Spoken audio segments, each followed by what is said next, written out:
It is Division. Okay, hello guys, and welcome back to SLR.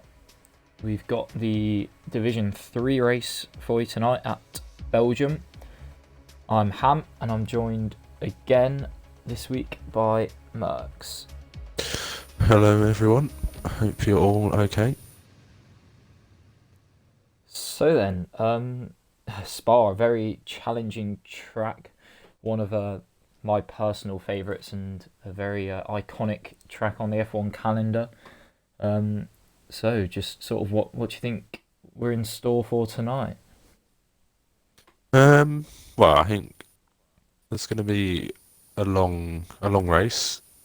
Going to be, I would say, obviously last night we had 7 DNFs, so I think you just got to keep consistent, especially around this track. It's obviously the longest track on the calendar.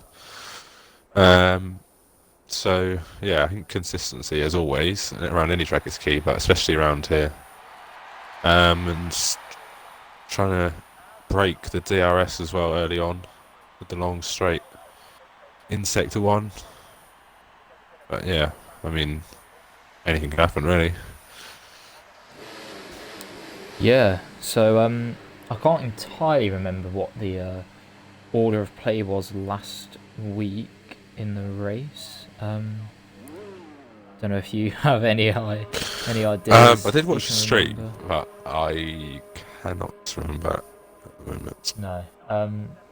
I know the championship is looking very good for Dark Zenon at the moment. He's got about a 40-point lead to Neelix.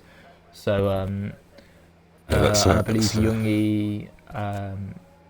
Jungi's in the mix there as well near the top. So I'd expect to see those three somewhat near the top. Yeah, we have a host of cars coming out of the pit lane all together. I say host of cars, just the 4, quite close together. Mercedes wants to Yeah, I don't know which one that is. Scopes. It's Scopes. Scopes. Yeah, yeah. It's getting past, I think, playing Teddy. Yeah. It's completely dry the whole through, so the weather's not going to be throwing a spanner into the works, unlike last night in what was a wet quali session that became dry as it went along. Yeah, so looks like we're going to be dry throughout. They're certainly pushing it on the outlap, as it seems. So they don't want to take out too much life in their tyres. It's 7 kilometres they've got to pound round once more. Especially if they're only going for 1 lap. They've got to slow down at some point. Oh, our plane Teddy has got to slow down at some point. The tyre wear around here isn't too bad, but it's a I think they've just slowed down behind. Mediums, but Hicklin and obviously Lewis have slowed down behind, so they're creating a gap themselves. Yeah, but Teddy's starting his lap right behind Scopes here. Interesting. We'll have a look. Idea. Anyway. I'm just going to go on board with Teddy. As all but 4 drivers are on the softs. We've got Hicklin, Jules and Lobster there on the hards, and then V-Dubs is on the mediums. I've just seen someone Mercedes fly off into the barrier. That was Scopes. He's still going miraculously, but Negstor's slowed down as well to avoid that. Yeah, the whole front wing's off, but luckily he's still going. Hopefully that doesn't dent his confidence too much. We might see that. It probably wasn't ideal having plain Teddy right behind him when he started his lap. I mean, might have put him off a little bit, but yeah, there you go. So plain Teddy not showing, as much respect maybe as some drivers would. Obviously, a couple of times in real life that's proved to be a bit of an issue with sort of the unspoken rule of not overtaking people on outlaps. Although having said that, of course Scopes got past Teddy in the first place, so there you go. Yeah, well they weren't anywhere near they're still in Sector 1 by then, so I'll just come into Sector 2, so that's fair enough. He wants track position, obviously hasn't worked for him this time. He'll coming back into the pits. I think Plain Teddy is first man across the line anyway. Yeah, I'm on board with him now. We'll see what he can do. Like a pretty nice lap so far. It's going to be a 45 flat, so that's the benchmark. We've also got Hickley, and he's coming around the final couple of corners, but he's not going to be near that time as he's on the hards. He crossed the line with a 47.3. Yeah, I expect him to probably go on the softs because everybody else is going. Well, most of the build are going on softs, so I expect everyone's fast compound tyres. And the times will tumble as the session goes on. I'm just on board with Youngie at the moment to see what he's doing. It's only 19.8. He's not purple at the moment. He's invalidated. Flag. Yeah, he's invalidated his lap. Oh, it's not showing up on my screen. That's white. Yeah, he's turned everything down. Yeah. Have we got anyone else on the lap? Yeah, we got Scott. He's just finishing it. He's already derating, which isn't ideal. That's the that's one thing to look out for here is the ERS management. You've got to be pretty meticulous with that, making sure that you're not derating, because obviously that will start to lose you some time towards the end of the lap. So the drivers will definitely have to be sort of keeping on top of that, especially because it likes to guzzle down the ERS during the race as well.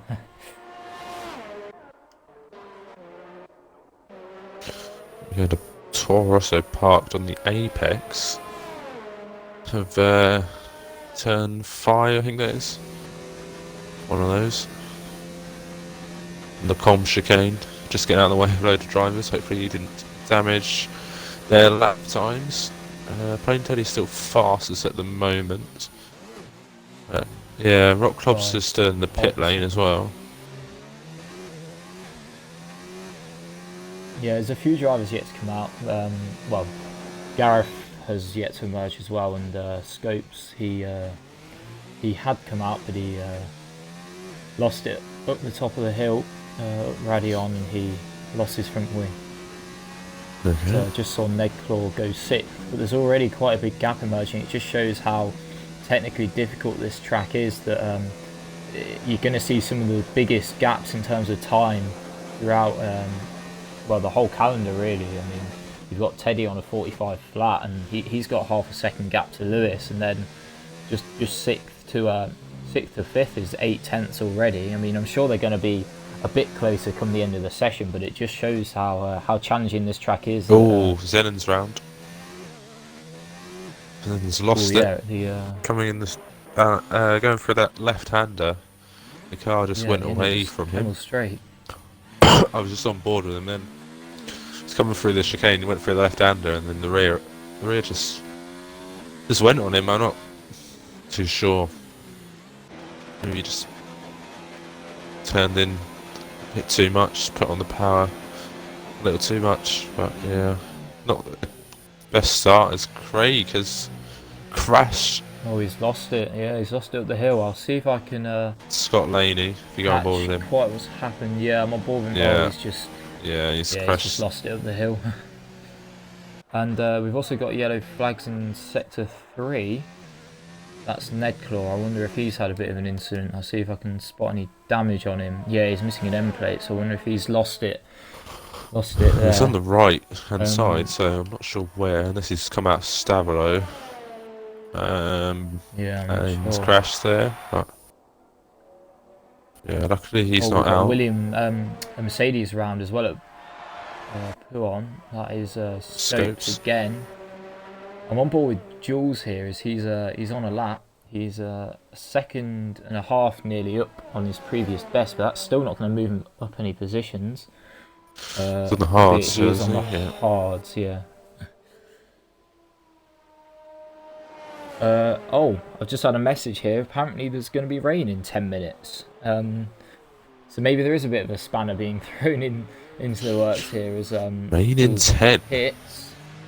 So if I it's suppose that'll be raining, Q2 yeah, because I we've got mean, under 10 minutes to go, but depends on if people are setting the laps after the checker flag is out.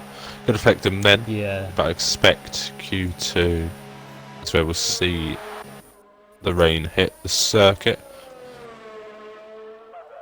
Yeah, the yeah. I bottom. mean, they'll want to try and get their laps in. Well, I mean, if they know it's gonna be raining, reasonably soon, they'll want to be getting a lap down. You'd imagine. Right, yeah, Scopes is going again. Dark's in and has set one lap, but he's going to go again, I imagine. Yeah, he's purple in the first, so I'm just on board with him at the moment. I mean, the other thing to note is that perhaps if it's not quite wet enough at the start of Q2, we may see quite a lot of drivers out sort of ASAP at the start of the second session to try and get a lap down before the rain hits. Definitely. It could be a mad rush out of the pit lane. At the start of Q2, wait and see how hard it hits. And if it hits straight away, as we load into the next session. Yeah, first that's a 2, that's a Mercedes again. As Zenon crosses the line, 45.1, puts himself third. And while we've been talking, we've missed Jungi. He's joined Plain Teddy on a 45 flat, and he's put himself in second. So good luck from him. Who was the Williams that's Mercedes? Sorry, that spun. It was. Might have been Hickman. I think Scopes is still going. No, he's down this time. He's quite far down, so. Scopes.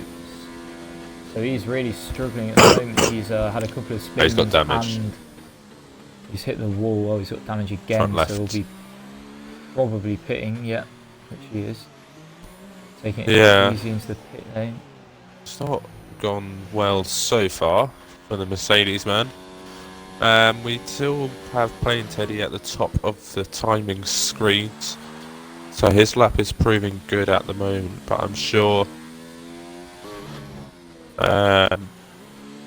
everyone can go quicker, but as you say, it's going to rain soon. Maybe Hickman's just gone up there. Third, yeah. Steve-O and Gareth are quite close together. I think Gareth's just set his lap. He's gone 45.6. Scott Laney is out. Scott Laney's lost it as well. He's lost it. Yeah. Just at the. Yeah, just in that same place as Craig. They both have. What's he done? The back end going to the bus stop. He's locked up the rears, but I don't think it's going to matter too much. It's a 45.2. Very good lap from him.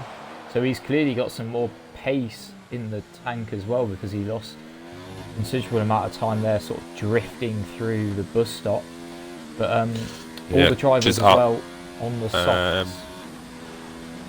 She's up by 4/10, so he's just lost it a little bit. Going through the chicane. But yeah, he's definitely a long way up at the moment, so he's pushing to be safe. Gaz at the moment, V-Dubs, Gaz is the man in danger, but I'm sure there'll have to probably be started a lap as well, Mark. 46. Maybe in a 45? Yeah, I mean, well, the top 11 are all in the 45s. I think really you want to be at least a low 46. Looking at the time difference between Nagclaw there in 12th and Scott in 11th, you want to be at least on a low 46. Yeah. Crush is still 6/10 up here, yeah, despite that mistake. Pushing. So I think he'll put himself safe for the moment. Whether that'll be safe by the end, we'll wait and see. He's going to run out of deployment before he even gets bus stop. So is that going to impact what he could potentially do? On the curve then. Doesn't take the shortest route, but still P12. Hickman's retired from the session, so he's will be safe. We've got Gaz and Jules as well on the lap, so we'll wait and see what they can do and if they can get themselves out of the session. Yeah, Gaz is a couple of tenths up through the first sector. I don't know whether that was lag there or what. He's a whole second Yeah. Up 1.2 up through the middle sector, so I think if Gaz can keep this sort of pace up, he should be looking good to go through here. Youngie retires as well, so he's confident that he's through. Again, another driver locking up heavily, going to the bus stop, nearly losing the back end. But across the line, it's a 44.8 from Vidal's Gaz. It's P1 at the moment in this session. Oh, Jules has just put himself 14th, so he's pushed himself out the bottom 5. Zach is on a lap. Deadpool's an outlappers. The skies are getting greyer by the minute. Youngie's just confirmed it in the stream, on stream, in the comments. He's said rain in 10 to 15 minutes. So all the drivers that are looking at risk, bar Scott bar Scott. Oh, Scopes, he's lost it again. And then Nedclaw as well. Nedclaw's just hit him, has he? Well, Nedclaw hit him and then hit the wall, so I don't think Nedclaw would have had time to get back round. Oh, yeah, he tried his best to avoid him. Yeah, that was just so unfortunate, but Scopes had an absolutely torrid time in this Q1 session, a couple of spins, and that's the second time he's lost it. Up Rouge and Radion. Oh, I just missed it. It's been terminal. I didn't realise V-Dubs was fastest in the session. Yeah. We've got Zach on a lap. Zach is beast on a lap, but he's invalidated. So he's only got one more. Loses it. It's going to be interesting. Rock Lobster has just smashed that time. As he said, he did have a lot more pace, and he's shown it. Indeed. Well, he doesn't need the soft tyres anymore if it's going to rain, so might as well show his pace. Deadpool takes a very slow line through the final chicane, which is interesting, which is probably not going to help his braking into turn 1, or his tyres any good. Yeah, doesn't say that. You see on board him and Apex. Merckx. I'm watching Zach because they're the two drivers at risk at the moment. Yeah, Steve-O says he don't think he'll get any faster than that. Had a little wobble coming up Rouge and Radion. But yeah, still a decent lap. How's Zach looking? He's looking pretty good so far. He was a couple of cents up through the first sector. He's taking some pretty nice lines at the moment. He clips the inside curb at Puon, but he doesn't spin. You can take a little bit of that inside curb, but too much of it in it does prove to be quite a problem. But yeah, so far it's looking like a really controlled, smooth lap from him, and I'll tell you what he's looking like through the middle sector. He's a 10th up, 1.1 up through the middle sector. So if he carries on like that, he should be alright.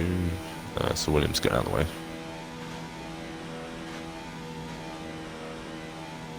Yeah, Deadpool's round. Deadpool is round and he will be out of the session. He's parked in the middle of the circuit. Oh, that's dangerous. That's very dangerous. Oh, that was close. He's ruined 2 people's laps there. Yeah, Zach moves himself up into 12th, so he officially knocks Nedclaw out. Jules is still at risk here. He is on a lap, but he's 3/10 down. Yeah, Deadpool. Did he have damage anyway? He would have had time to get round, I think, just about. Yeah, he spun round and got damage. Actually, he got damage when he hit the wall, and then he spun round and got damage again. So I think that is it. Yeah, Jules crosses the line. He doesn't go any faster, but he's through anyway. And as you say, that should be it. Youngie in the chat, he's tipping Gareth to be quick in these intermediate conditions if they do arrive, because Gareth did have some very good pace at Hungary in the wet. Yeah, he did, I remember. Watching that much. Chris best performance of the season, I think. Here, actually. Just seen him absolutely fly past Lobster, and he is going to put a lap in here. He doesn't need to, but he goes. I think he does improve, but he doesn't actually says gain Any It's a time, whole yeah. whole Late race stint, I positions, think. so. Yeah, I mean, so you got the likes of Scott, who's only done 1 lap, and then you got Crush, who's done 6. Youngie's done 4. I mean, I guess some drivers are probably just wanting to get a bit more acclimatised to the track, get a bit more practice in if maybe they haven't got a lot done during the week. And like you say, Mercs, if it is going to be raining later on in this qualifying session, they're not going to be needing soft compound tyres. No, I'd like to have a special mention to my fellow Williams driver, Rock Lobster. It seems he's made a lot of improvement across the season. So I have to hand it to him. To him showing way more pace across. He's just got better and better as I've watched him across the season. So good job for him. We'd only be one to watch out for. Scott's saying that he's Rock Lobster's time trial is looking pretty fast as well. So yeah, he's tipping him as one to watch as well. So yeah, that was quite a chaotic first qualifying session there. As we had 3 casualties all up the hill. That was Scopes, Scott Laney and Craig. Nedclaw also actually crashed when he was trying to do another lap. There, Paul was on a final lap, but he spun. So they're the 5 drivers that are out. And as you say, Rock Lobster fastest in Q1 with half a second near enough to the second place Haas driver of VW's Gas. So then, Mertz, if it was to stay dry, you'd be fancying Rock Lobster with his pace, but it is just about raining, so Yeah, I this think could we are going to have mix it a up a flood little of bit. drivers out of the pits if it's not raining. It doesn't look like it's raining too much. So the key it's is, pretty light and the track doesn't seem too and the bad. key is, if it's not wet enough, I think I'd say get out there and have a go.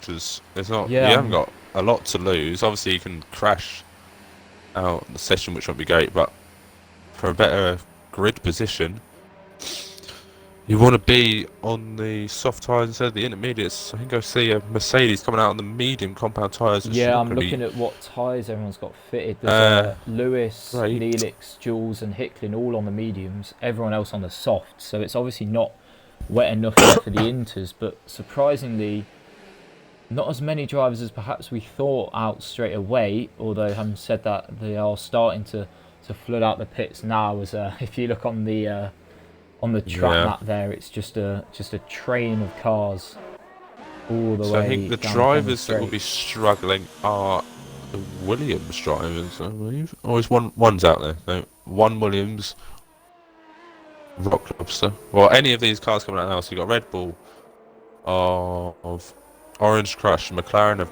Gareth, then you got Rock Lobster, Haas of VW's Gaz, and then the Renault of Lewis, who's last person out on track. Those 5 cars will be struggling even more than the cars at the front. Who's first out?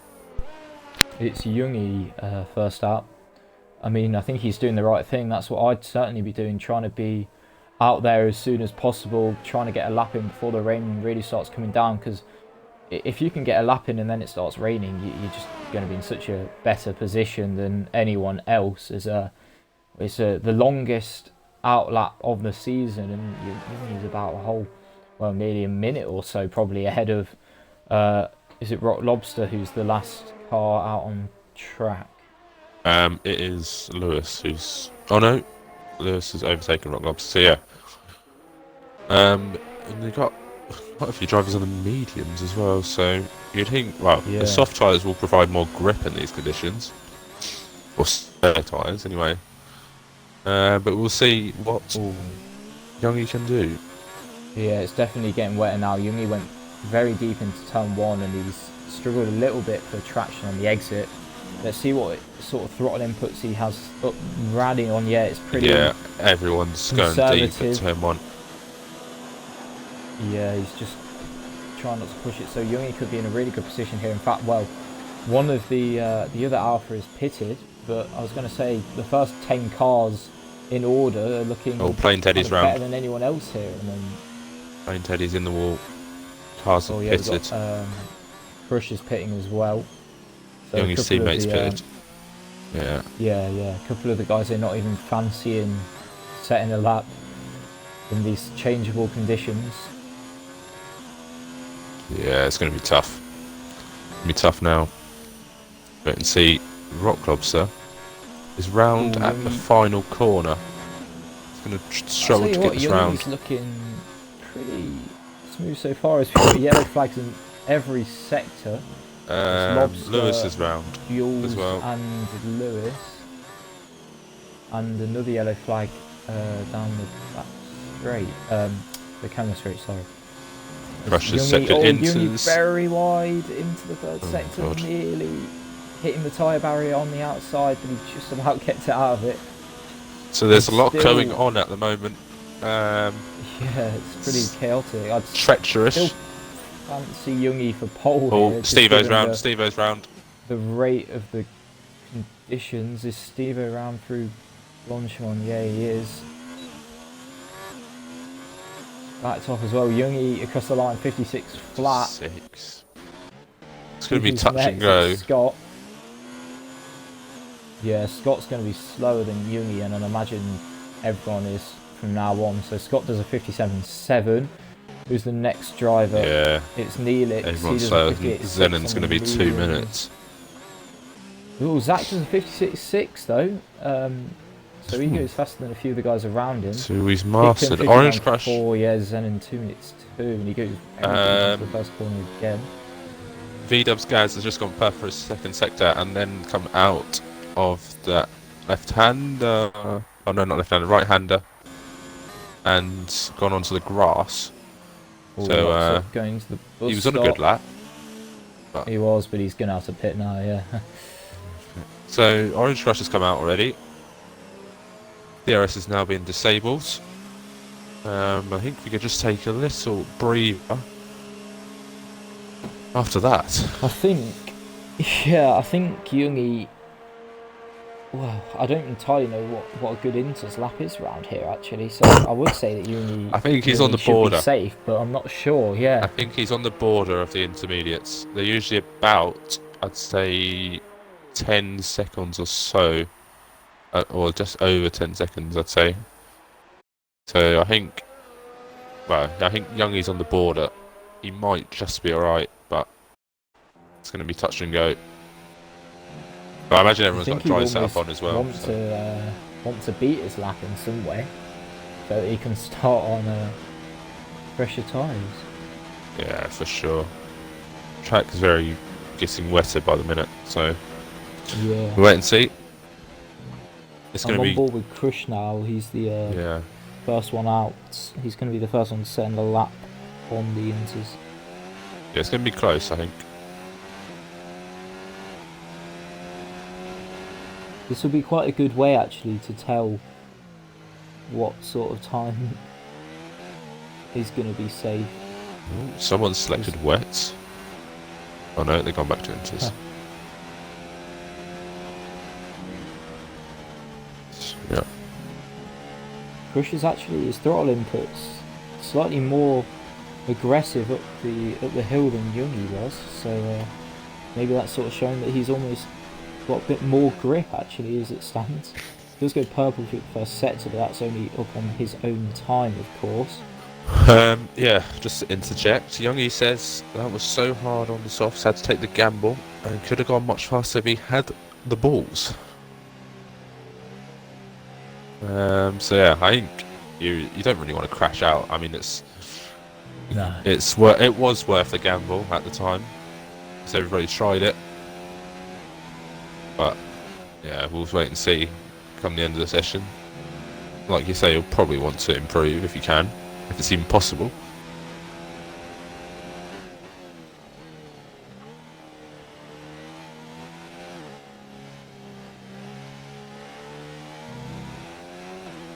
I don't think Crush is going to be setting the world alight here, but we'll see. 26.7 for the middle sector.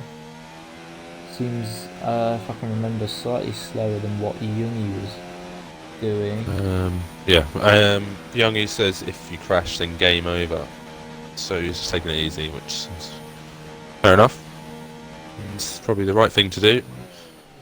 Scott says that it was in such a rush to get out, he forgot to change to mediums. Is it possible to beat the times? We'll still wait and see. Everybody else does a 58.5. See if anybody else can go faster. Steve-O's bounced across the line. I mean, personally, I don't think starting on the mediums is better, to be honest. Just purely because of the fact that we'll probably see an incident or two and a safety car. I don't entirely see the appeal. The strategy kind of ruins itself when a safety car comes out and say lap 3 or something. You're on the mediums. It's an easy pit stop for the soft runners, but you never know. Yeah. Safety car may not come out until lap 16 or something like that. Maybe a bit earlier than that. Steve-O's sliding. But yeah, it could go to about lap 15 or so. And the safety car could come out then, and then you fit softs to the end and you're happy. But, you know, you just don't know when the safety car will come out, if it comes out at all.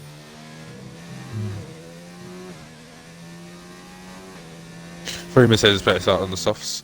Yeah, I do agree with that. And we'll see. But yeah, like I was saying, you really never know. And I think that's a Plain Teddy is out. Plain Teddy's out. He was on the track.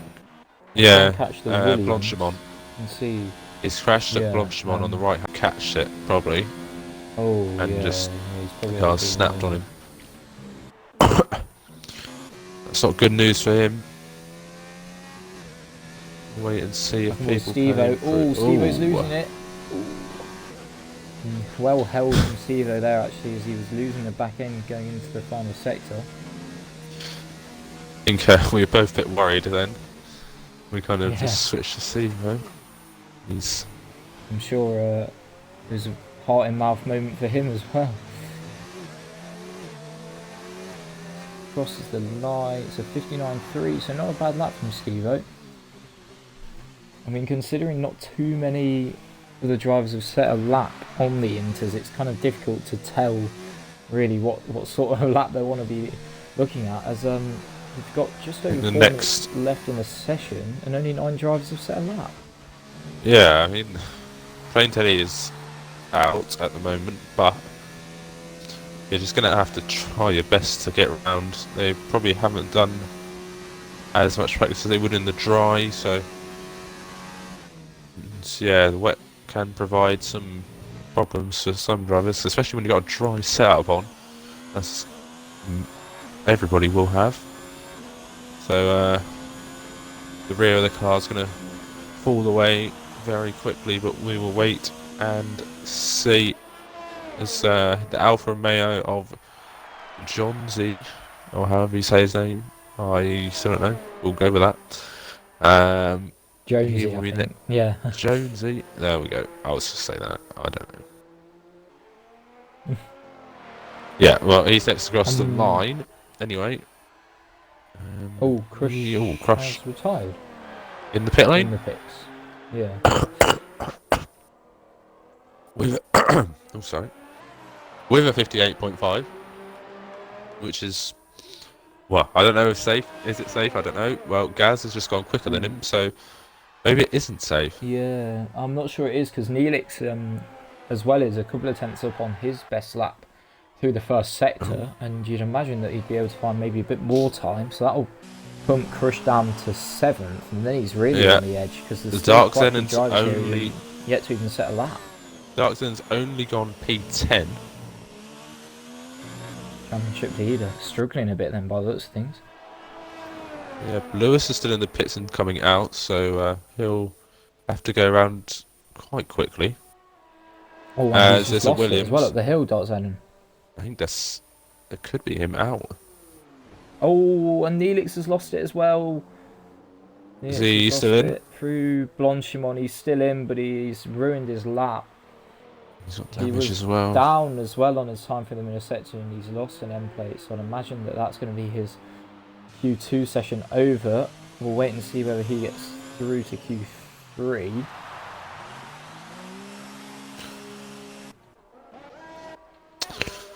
Yeah, we'll wait and see on that one. Gareth seems to be on quite a good lap in Mercs. He's just in the final sector now, coming through Blanchimont. Just to note, the Williams drivers, after having a strong performance in Q1, are struggling. Gareth has absolutely launched the final corner. Very deep into the bus stop. That's surely invalidated. Wait and see Is it across it the line. invalidated? No, it's not invalidated somehow, but I'm sure Gareth will be going again now. So you got one more go, and that's the Alpha off. That's Youngie. That is Youngie. In sector 1. He's doing well here to just stay off the track, try and not get in anyone's way. Although he's got to be quick now because Gareth's just come in. In fact, he stays off the track. Keeps Just to note, Jules has invalidated, and he'll be able to get round, but he'll only have one more go at that. I think he'll be the last one to start a lap by the looks of things. Elliot says tell Lewis good luck. He's currently P15, but hopefully he can do well for you. He's just starting his lap. We'll see what our fastest man in Q1 can do. Oh, I think he kind of lost it a little bit there. I don't know if that was a bit of lag, but might have been. But yeah, he's going through sector 2 at the moment, Rock Lobster. Pressure's still okay at the moment after he's 58.5. Jules is pitted, nuts. So Jules isn't even Dark Lobster. Dark Zenon is out as well. It's 4. Well, it says 4 seconds, yeah. But he obviously had a slow lap on the dries, I imagine. Yeah. Wait and see. It's a good line for the bus stop. Nicely there, yeah.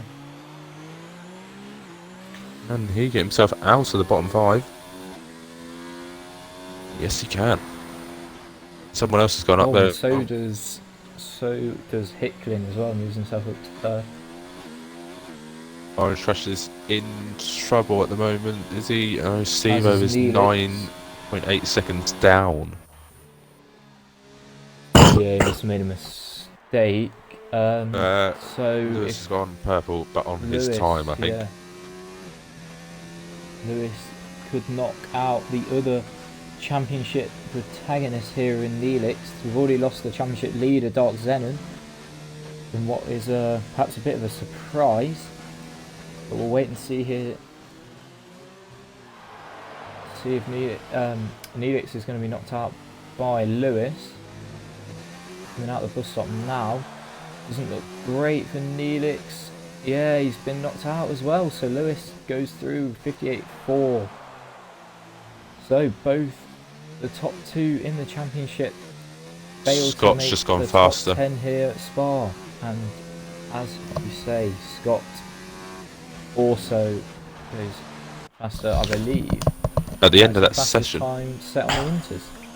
It is. At the end of that session, then we have Youngie and Zach on the soft tyres to start this race. They set their lap when the rain was coming down. It's going to be interesting. Indeed. Yeah, we've got Zenon in the chat. I think he's a bit disappointed with his performance. He said, well then, and then he's hoping he can have a bit of a better race because he thinks he's going to have to pull this one out of the bag.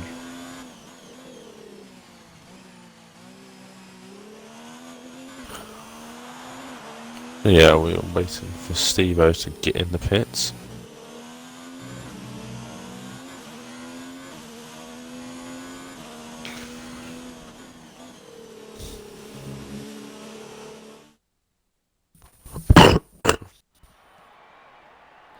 So there you have it. Yeah, Sprightly just said one place you don't want it to rain.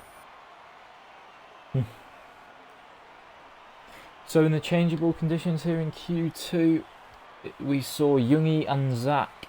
They both got their laps in early on the softs, and they're both through.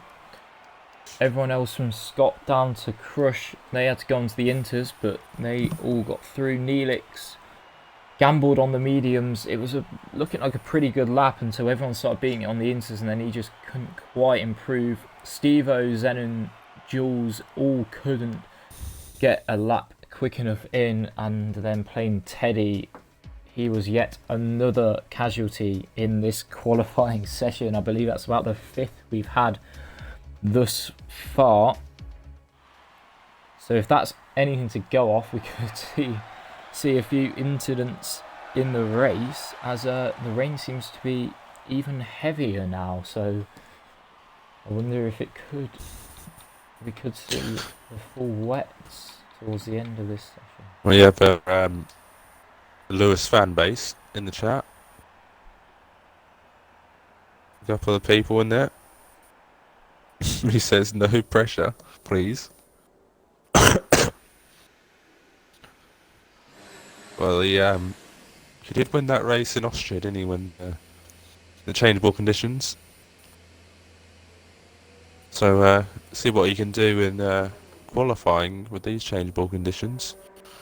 I think they'll all come out on inters, or they're gonna have to set their fastest times. And the highest man in the championship left in this session, Youngie, will be our first man to start a lap. Riggs says nice rain. Yes, it is nice rain. Riggs says get the monsoon tyres on. Sprightly says come on, Scott. Cheering on the Ferrari, which is always good to see. So not too many drivers actually out on the track at the moment.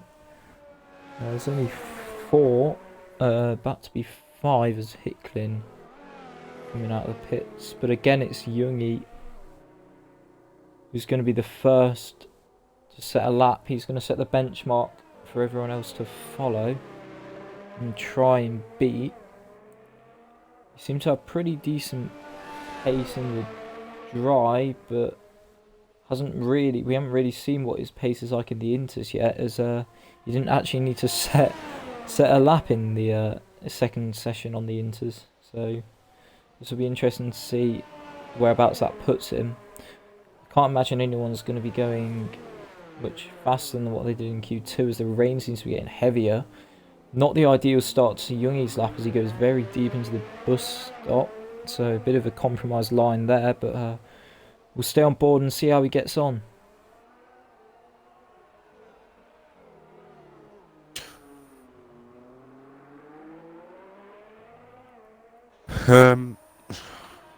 Yeah, I think it's anybody's guess who's going to get pole position. Youngie slides Youngie nearly loses through. it. He's backed out, is he? Back end went, yeah.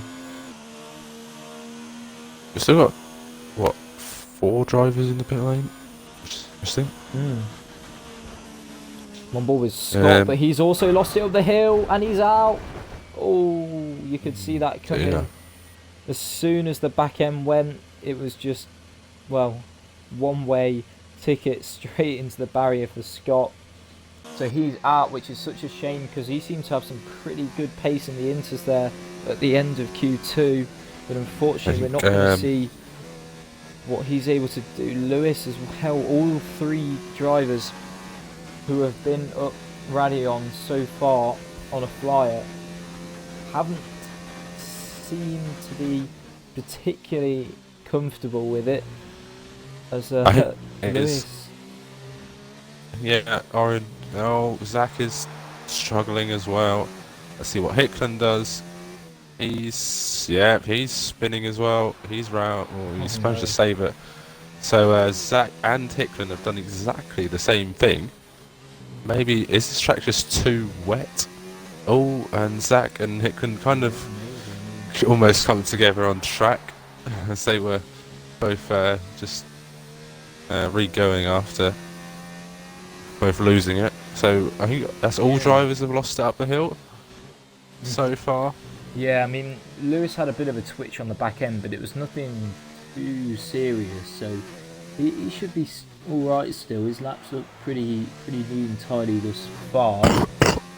So, I mean, like you say, it could end up being almost a sort of not race of attrition per se, but sort of who can get up the hill the smoothest in a sense as to who can set a competitive lap time here. As Lewis is looking pretty good to take Deployment. P1 at the moment, but yeah, he is really struggling to keep on top of the ERS, but he comes around the final corner now. It's a 2-minute flat, so kind of what I said really. I mean, it does seem to be getting wetter. We could perhaps be seeing the wet tyres in a minute. Could we have seen the pole lap already? Yeah, I don't know. I mean, is V-Dubs on a lap? Yeah, V-Dubs is on a lap, so we'll see how he gets V-Dubs on. has very good pace in the wet conditions. Hasn't pulled it together just yet.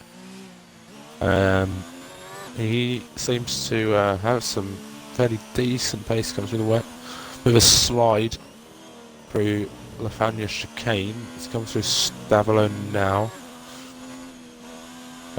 Was purple, if that was purple overall, but we won't see.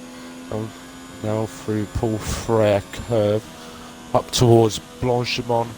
Can he do anything to get near the time of Lewis? Wait and see. He comes down towards the bus stops. Can he get it slowed down? Yes, he can. Yeah, nice line through there. Wait to pick up the traction. What will he say? It looks like it's going to be pole by a long way indeed. So yeah, as I was saying, V-Dubs has shown pace before. I remember in Germany, he came on a charge at the end. I think it was on Youngie. Venom. As I say that though, Youngie has just gone faster as well. So they just, I've just had my words eaten up and thrown back at me, and I said the track is not getting that wet as it stands in Q3. So yeah, I mean, Youngie's obviously got on top of the issues that he was having going up the hill, and it seems to pay dividends really. As well, he's managed to set a competitive lap time, and well, it's very competitive. It's P1 on the grid as it stands, as we've got yellow flags in sector 3. Lewis is off the track. I think he's run out of fuel actually, Merckx. Yeah, I saw him going slow. I thought he was just going for another lap, but maybe he just had that one lap wonder almost. Yeah, he should just about have enough time here to get back round, well, pit and come back round for another lap. But we'll have to see, because Jonesy has been in the pits the whole session and he's not actually set a lap yet. So maybe he's not got any tyres left or something. Crusher's invalidated his lap. Oh, it's his out lap even. He's on out lap, yeah. Yeah, just going to go on board with Rock Lobster then, as he's the next to start a lap. See what he can do, as he showed good pace in the dry.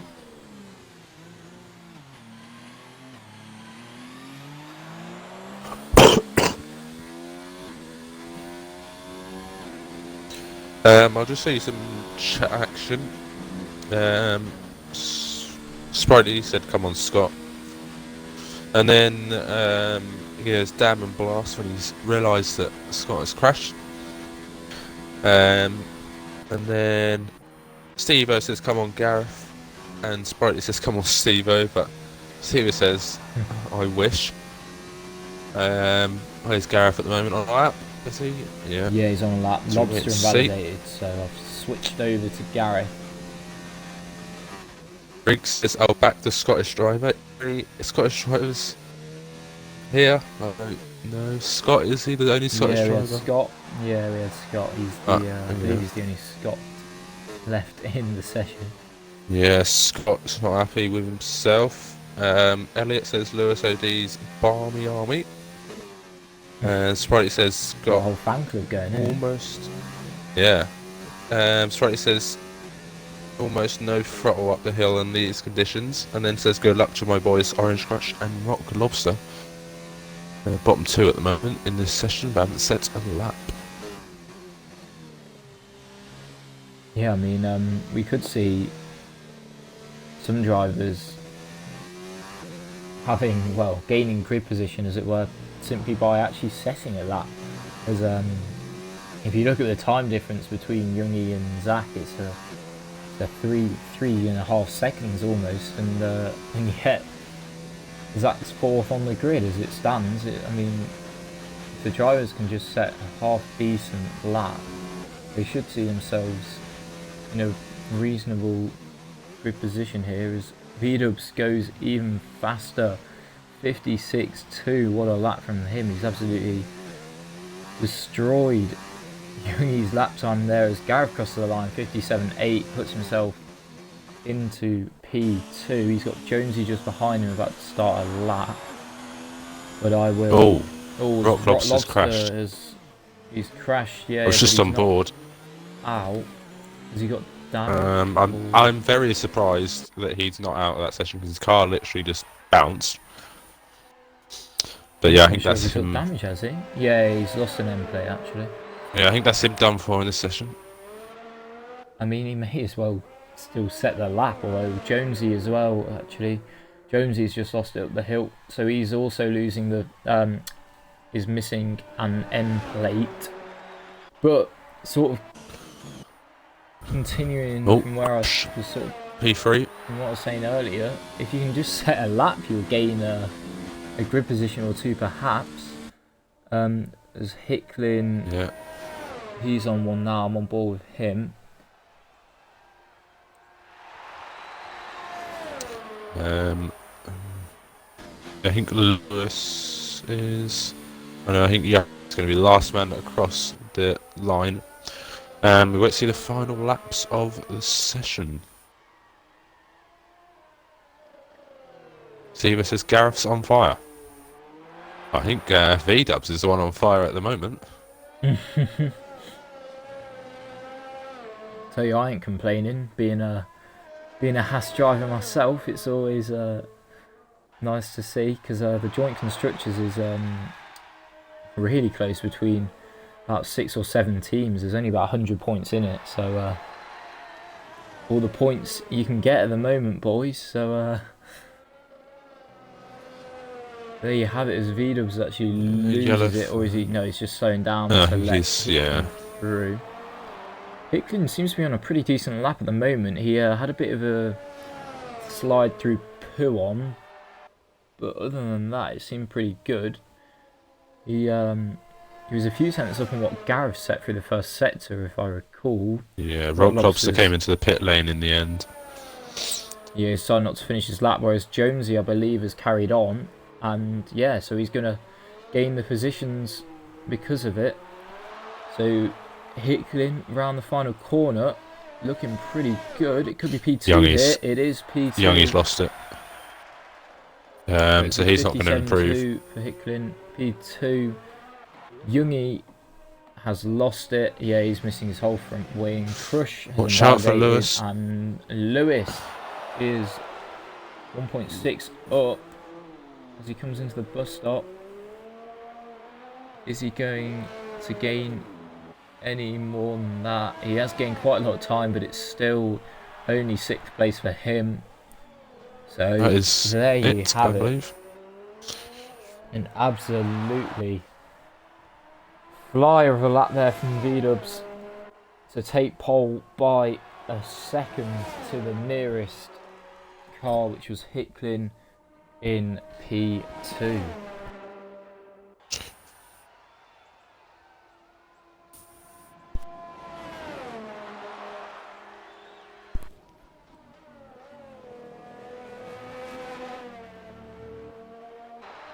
So then, if the race is anywhere remotely close to what we just saw in this quali session, we should be in for an absolute cracker.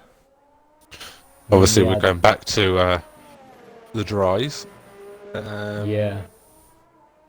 So I don't know if that's going to cause any problems after driving on the Inters for a couple of sessions for these drivers anyway. We will wait and see on that one. I think it's going to be anybody's game, because over Asian Rally on section is providing, or is proving rather, very tricky indeed. I guess it's anybody's say who's going to win the race. But my prediction, I'm going to go bold and say, I'm going to say Youngie. Youngie for the win. Ooh, I'm gonna back my fellow Haas driver. V-dubs, bring the points home, son. That's what we want to see back at Haas HQ. That's what Gunter's been asking for. Got him on the phone, all that jazz. But having said that, both the Williams did show some extremely strong pace in the dry in Q1. So I still wouldn't count out the likes of Lobster, Dark Xenon, and even Neelix. I mean, Neelix second in the championship for a reason. I still wouldn't count them out in the race, as we have Overcast. a short 5-minute break. As yeah, it is a bit overcast. That might So, play into more rain. yeah, they did say dry race, so I assume that it's gonna, well, unless it stays overcast the whole race, of course. But yeah, we'll have our break and we'll be back shortly. I say shortly, 5 minutes for the start of the formation lap, as we have Rig saying, "My boy Scott, get the job done." Yeah, I'm not surprised he's saying that. As any Scotsman in the race, and he will want them to do well. Sprightly says Ferrari for the win. Which Ferrari? No, I think Scott is in the better position. Yeah, just fire in your.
Okay then. So we're back. I think the race should be starting in a minute. As interestingly enough, the top 4 all on the mediums. And then you got Lewis and Jonesy as well on the mediums in 6th and 8th. And then also Ned Claudette Paul on the mediums. Scott Laney opting for the hards. A bit conservative, should we say? As the hards aren't really the tyre that you want to be using around here, but there you go. As my thoughts exactly, Freeman in the chat saying that they're gambling that there's not going to be an early safety car, because I mean, if there is one, you're looking at someone like Jungi to be in a pretty nice position here. At least I'm back in time anyway. Oh, we've got a few more actually. Neelix as well has gone on to the mediums. Have you had any more predictions? Not really. Yeah, I'll ask quickly. Freeman is definitely right. Yeah, I'd agree.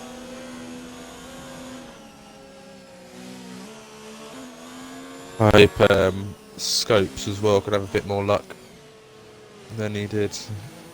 Well, all 3 of those drivers at the bottom. Anyway. Yeah, if there's an early safety car, you're looking at, as Freeman says, mediums. Scopes just got What's that, sorry? What are you saying? I said, has Scopes just got a full-time seat? Or... I'm not sure. I was just going to say, yeah, Freeman in the chat saying that any of these mediums runners, if there's an early safety car, they might have to put onto the hards. Couple of predictions. Riggs is going for his fellow Scott in Scott. So he's supporting the Ferrari driver who starts in P9. Freeman fancies Youngie, which, looking at the current state of things, being the furthest up softs runner, might not be a bad shout. And yeah, Freeman says he thinks he's got the best strategy looking at the rest of the top 5, and I'd have to agree.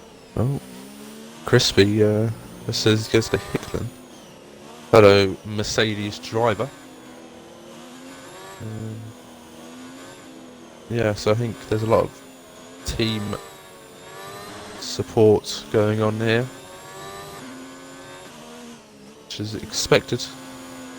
We got We will wait big and gap see. forming. Youngie's for some reason leaving a very big gap to Crush. It's gone over 3 seconds as well on the split. Alright then. So V-Dubs on pole for the Belgian Grand Prix here at Spa-Francorchamps for the SLR Division 3 round number 13. It's going to be lucky for some and unlucky for others as Youngie disconnects on the grid. That is awful luck. I'm going to try and find a good camera angle. I believe Youngie's car is still in the race, so hopefully he can rejoin as it's lights out. And away we go here. It seems as though V-Dubs has made a pretty nice start. Looks to cover off the inside. Does that pretty well. It seems to be fairly tidy through turn 1 as Scott's made an amazing start. 9th to 3rd. How has he managed that? Hickling gets past V-Dubs, but he cuts the top of There's a lot of cars going off the Radion track, to do so. Scott has had an absolute blinder of a start. He's made up 7 positions within the first couple of corners. And yeah, I mean, oh, we got a yellow flag. That's Stevo or Deadpool. Someone's been a bit slow there, but I mean, what a start from Scott there. He's 7 positions, but he's got Vidos right on the back of him, as he seems to actually not have perhaps the best pace here, as we got a Virtual safety car. Scopes has spun again. Neelix is out. Neelix has retired. Coming out of the left-hander. I'm not sure what's happened there. Yeah. That is not good news for the Haas driver. Just for a sit rep, Scopes at the back has got damage. Obviously Scott has made a great start. V-Dubs has lost out from his pole position. Rock Lobster's down as well, so is Stevo. Youngie is down as well. I tried to get him back in. I'll try again. But yeah, it's a pretty good start for the Ferrari, man. Got Zenon pits as well. So he's pitting under what I think will be the first of many stoppages in this race. I'm just going to see what tyres he gets onto. Unfortunately leaves the session. Oh, plain Teddy. Oh, Scott's already got a penalty, so that might explain a little bit as to why he got such a good start. So does Youngie's back in. Youngie is back in. I'm going to try and see what tyres Zenon went on to. So Zenon went on to the hards. Going to try and take them to the end, I'd imagine. As Hicklin's just extending his lead at the moment. It's up to nearly 2 seconds. So he's obviously got some really good pace in that Mercedes. As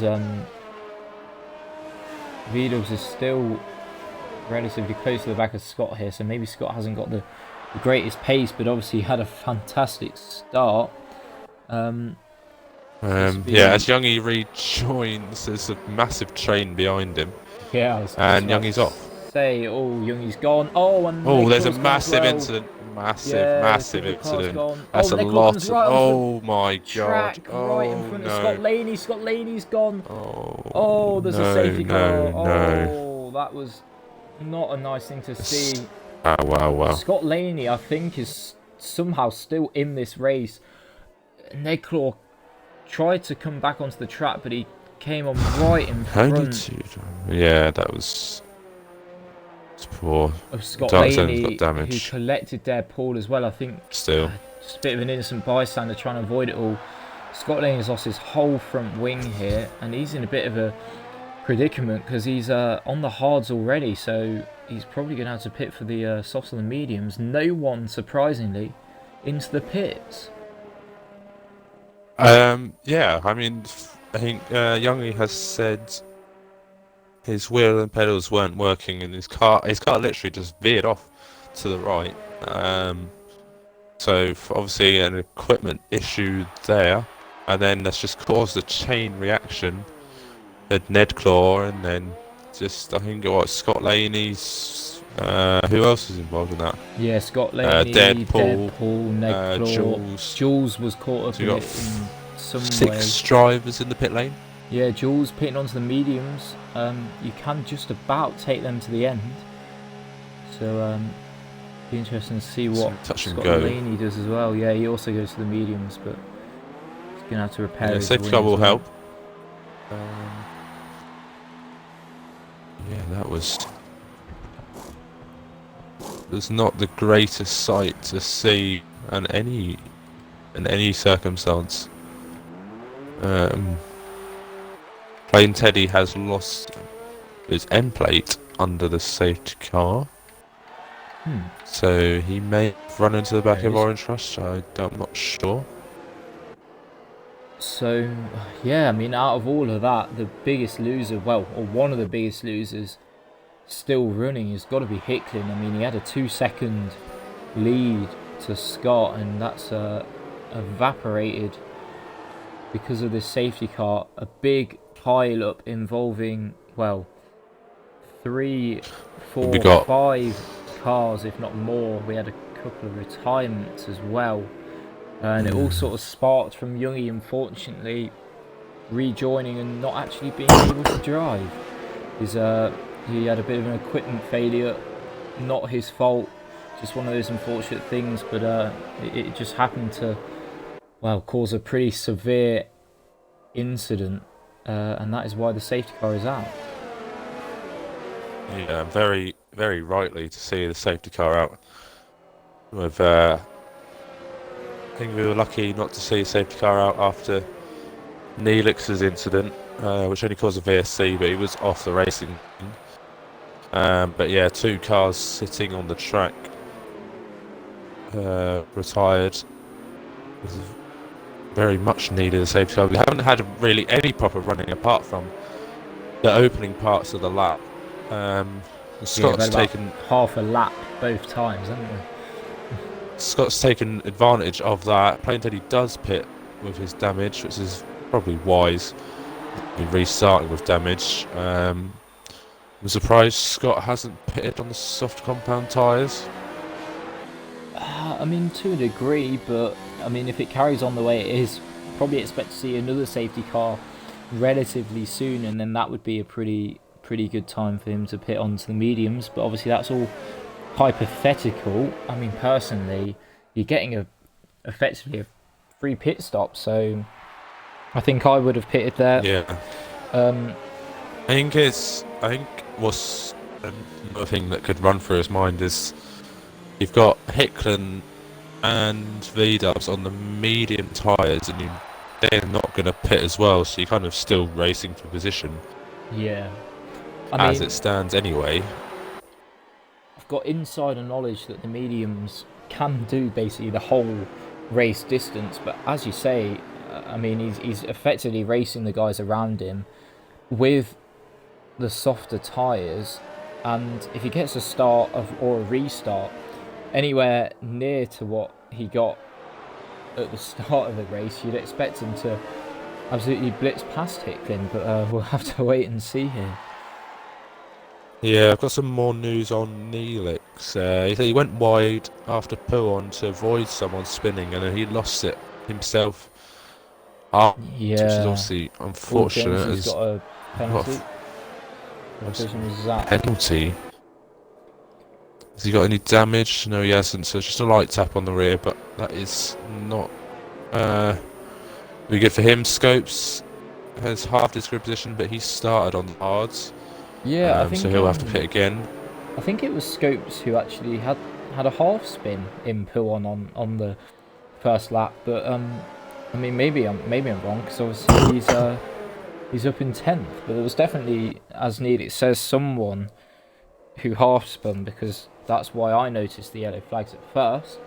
But the safety car is coming in this lap, so it's Hicklin to control the pace, and it does say he has stopped Scopes, so maybe I thought someone definitely started on the hards down the back. Maybe that was Scott Laney. Scott Laney. There you go. Right then, so here we go. I'll let you do the start. Hicklin going pretty early. V-dubs picks up a 3-second penalty as well, so that's quite a few drivers already getting penalties. Hicklin seems to have had a pretty decent start here. DRS still not active.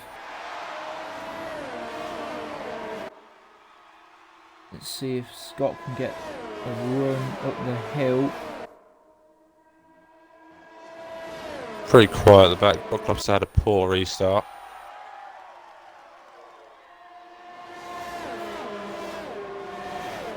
A couple of drivers close together. I think Craig is going to have a go. Scopes defends late to the inside, but they stay in the same positions as they were. A couple of battles going on at the back as well. Scott just sitting in behind Hicklin for now, but Hicklin's really pulling that gap out in the middle sector. That seems to be where Scott's losing quite a lot of time, as he's yet again got V-dubs right on the back of him through on Hicklin as well. And a pen. So the top three now. In the top three. Time penalties, and I believe Lewis has one as well. as Zach is right on the back of Lewis. So Zach's looking to make the most of his soft compound tyres here. We've got a few really close battles on track. Vidov's got a really good run into the final sector, and he's looking to make the move on Scott here. Is he going to be able to do it? We've got yellow flag sector 3. Plain Teddy's out. Teddy out. We're going to see yet another stoppage. It's another safety car. Safety car, Scott's got to pit, surely. Yeah, Scott pits. Oh, so it's worked out perfectly for him. Scopes is round as well. Scopes is round. He's lost. Oh, we've not even had a lap. Oh, the left-hand side of his wing. We've not even had a lap. Yeah, full racing. Scott pits in the mediums. Seems like a pretty good call. Although, having said that, you're now looking at someone like Craig, who was pitted and is up into 8th place. So he's in a really good position. Jules as well. He's behind Steve-O, but on a softer compounded tyre. So we've already lost 4 drivers from this race in 5 laps. I think you were right when you would have putted that first safety car. And I think it's just proven to be that would have been the right call. Even if you put on mediums in that first safety car, you'd have been pretty good. So both racing points are out. Plain Teddy ran wide at Stavolo, and he was in the wall. But yeah, I think I said Youngie was going to win, and obviously that didn't happen. So I think I gave the commentator's curse on him. Well, let's see what everyone else can do. Yeah, you know what they say though, a safety car causes a safety car, and that's proven to really be the case here. Although, having said that, it wasn't really on the restart that the incident occurred. But yeah, there you go. I mean, this is where it really starts to get interesting, because as the mediums runners, you sort of want a good sort of 6-7 laps of clean racing to try and pull away whilst everyone's sort of jostling for position further back. Then you want another safety car so that you can pit for the softs, because at the moment all these medium runners, as well as Zach and Lobster, they're not looking in the best position here if it stays how it is and there isn't another safety car. I think even though they're going to lose all the track position, they're better off pitting now before. Yeah. They might as well pit now, to be honest. I know they're going to lose track position, but Scott has also lost track position, and anything can happen towards the end of the race. At the moment, the leader of all the stoppers is Craig in the Ferrari. Yeah. So stay out. It's going to be Rock Lobster, stay out. Really interesting to see how this all shapes up, as it's, well, relatively difficult to sort of keep track of quite where everyone is at this current stage of the race. I mean, we've had 2 safety cars and a VSC already. We've managed collectively about 2.5 laps of clean racing, and the rest of it has all been ran to a delta or behind the safety car.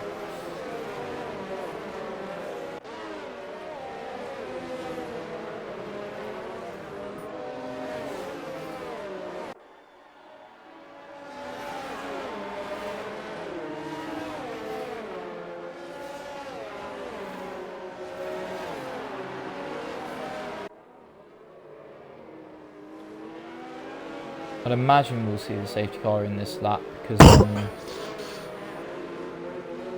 well, it generally comes in when the whole field's back together.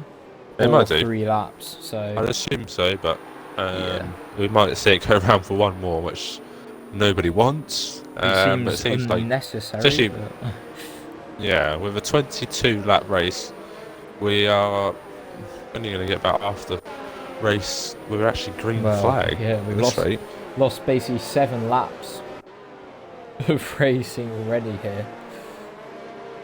But from what we've seen, I mean, we've Sprightly seen says, some really good battling. I mean, Scott made a terrific start, and we had some good battling between V-Dubs and Scott and some other drivers through the field.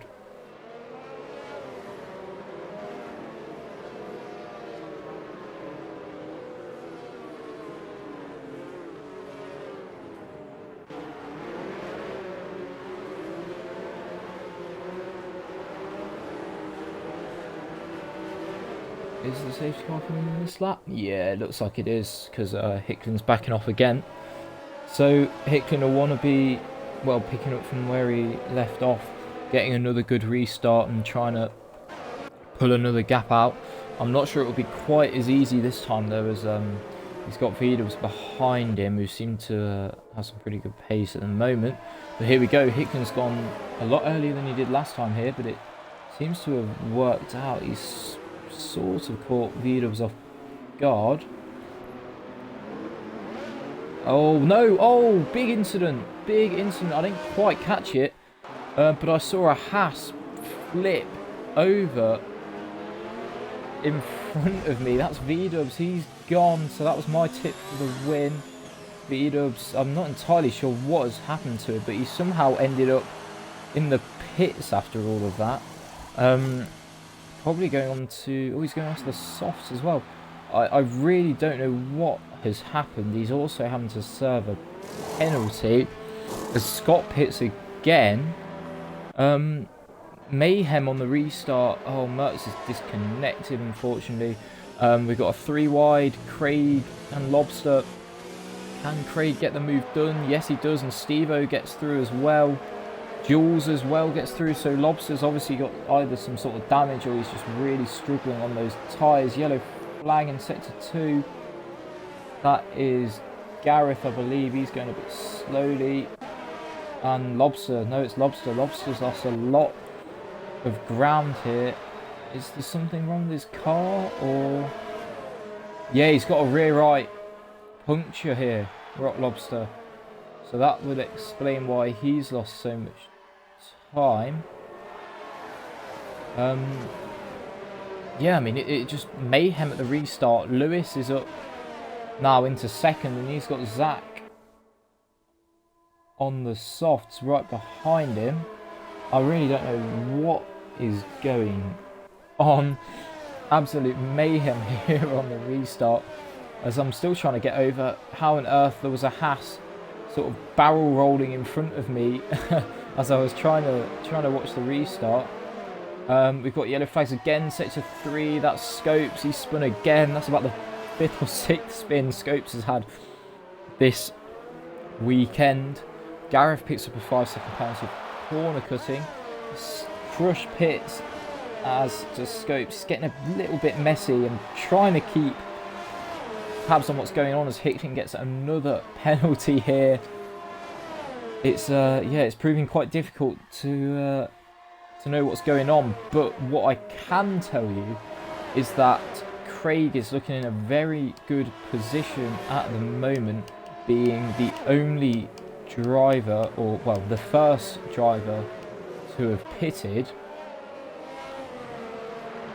on track. He's only got a few in front of him as well, and then you've got Steve-O, Zen and Jules, Ned Claw, Scott Laney and Gareth. They have all pitted. Yellow flag sector 1, that is Scott. Scott's lost it at the top of Radion, and it's a VSC, so another stoppage in this race. And I'm going to take this time to sort of take a breath and try and get Merckx back in the race.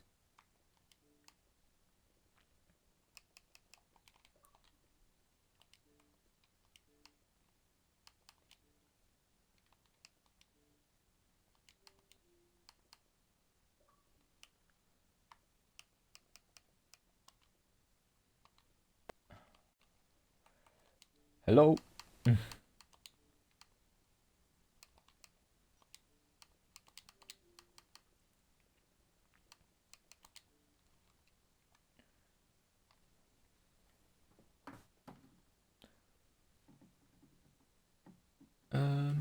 Why isn't it letting me invite you?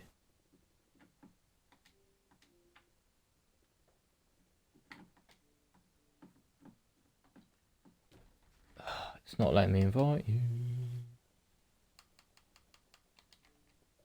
Oh, there we go. Alright.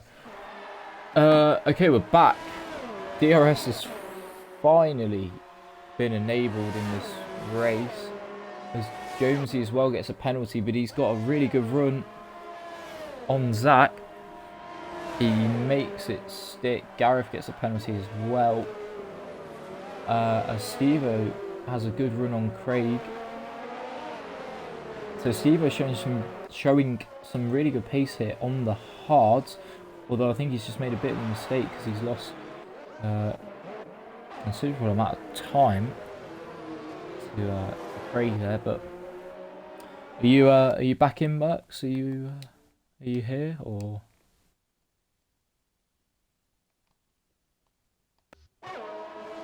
Okay, I don't think he is, but yeah, so sorry about this. I'm just trying to catch my bearings as there's a Williams spinning in the background there, so I don't really get a chance to. That is Rock Lobster, and he's come back on the track right in front of Gareth and his teammate. Or is it Dark Zenon? Sorry, he went off. Rock Lobster has gone off as well, as has Gareth. It's got a bit messy here. There's a lot of carbon fibre around. Lewis sets the fastest lap of the race, but it's pretty difficult to tell entirely what's going on. Jonesy then beats it, but yeah, so we just had Dark Zenon spinning and then getting back onto the track right in front of Gareth and his teammate, and then he's sort of, oh, they've both hit him. Rock Lobster carries on, but Gareth's having to pit, so that's really ruined any chance Gareth had of a good finish here as he gets another 5-second penalty. Jonesy has pulled away considerably from Zach, his beast, this lap. Zach still hasn't pitted and is on the soft tyres, so they're probably not in the best of shape. Lewis is just about managing to stick with Hicklin, who has led every lap of the race thus far. The first driver out of those that have pitted is Craig. He's got Neelix behind Steve-O, sorry, behind him. Although Steve-O's on the hards, then it's Jules on the mediums and Negclaw on the hards. So a bit of a split strategy here going on from, well, the effective race top 4 here. As Lewis is right on the back of Hicklin. Hicklin's made some sort of mistake here coming into sector 3. I've just about caught this. Lewis up into the lead, gets past Hicklin. So it's the first time in this race that Hicklin hasn't been leading, but he wants to get that P1 back straight away as he goes up the inside into the bus stop. Very nice move there from Hicklin.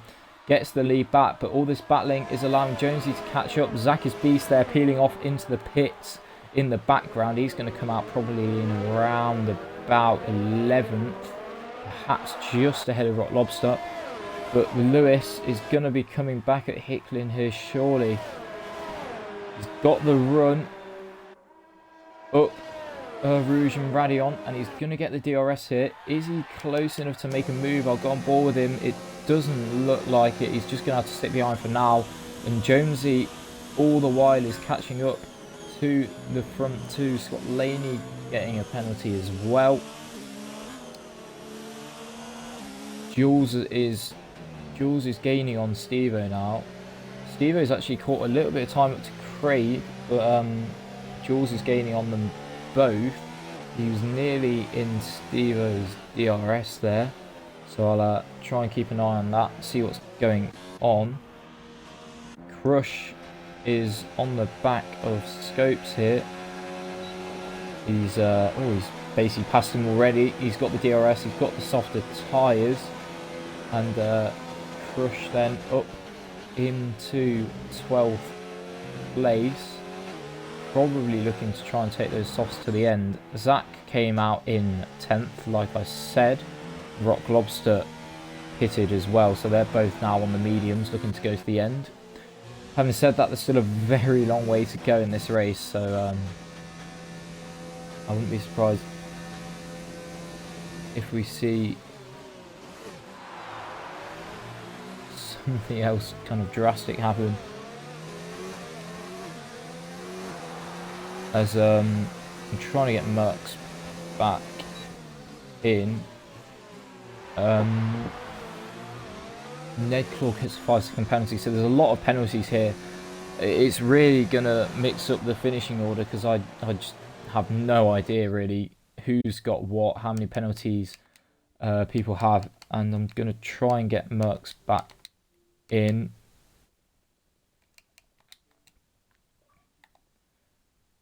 I've just sent one, so hopefully you've got it. Oh, Steve-O goes very wide at the top of the hill, but Jules is still not quite within the DRS range of him.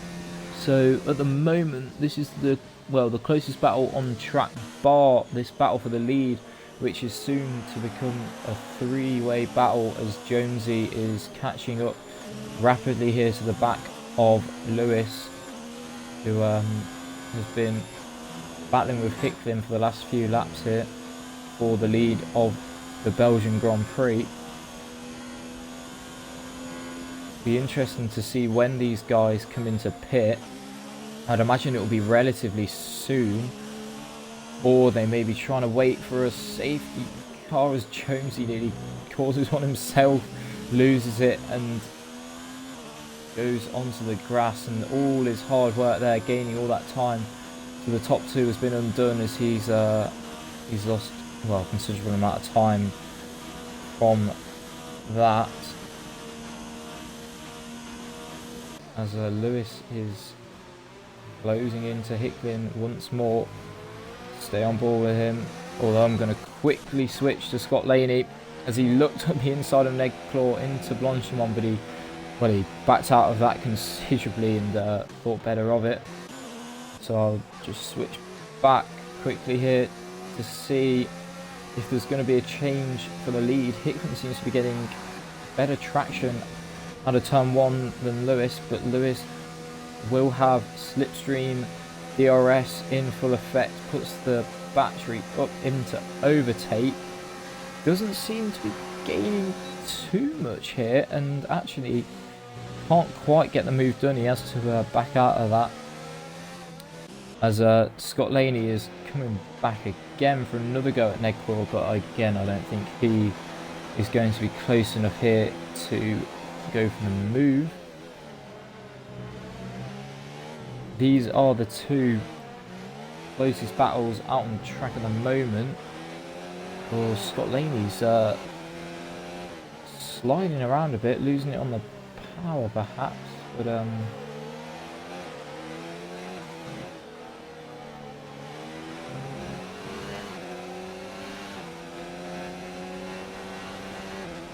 so yeah, sorry about that, just trying to get Merckx back in, but he doesn't seem to be getting any of the invites.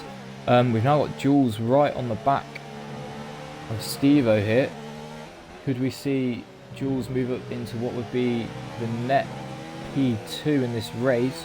Crush gets a 3-second time penalty, as Jules is running his battery down in none here, so it doesn't seem as though he's too interested in going for a move just yet. So maybe he's biding his time, waiting for the DRS assistance. Because I think Craig might have made a bit of a mistake, because Steve-O did seem to gain quite a bit of time to him there. As Scott Laney hits, so he's not confident in his tyres going to the end. So Scott Laney comes into the pits. And in fact, if all these drivers aren't confident that their tyres going to the end, we could actually see Steve-O in the lead, as I've just missed. Hicklin has crashed. The race leader has crashed at Radion. So that is going to give Lewis and Jonesy a free pit stop. That's going to be very nice indeed for them. I wonder if we'll see anyone else come into the pits. Hicklin is the sixth retirement in this race. And Rock Lobster's got a drive through as well, speeding under the safety car, sorry. And Dot Zenon's got a penalty as well for multiple warnings. But it seems as though there are a lot of penalties going around. I'm going to try and invite Merckx again. So we'll see if it works this time. If not, well, there's not a lot we can do.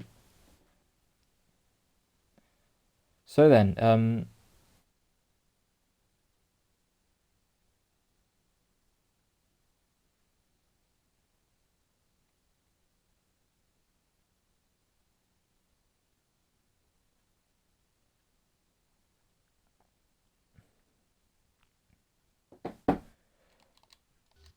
so Merck's apparently using the session, but I just can't hear him.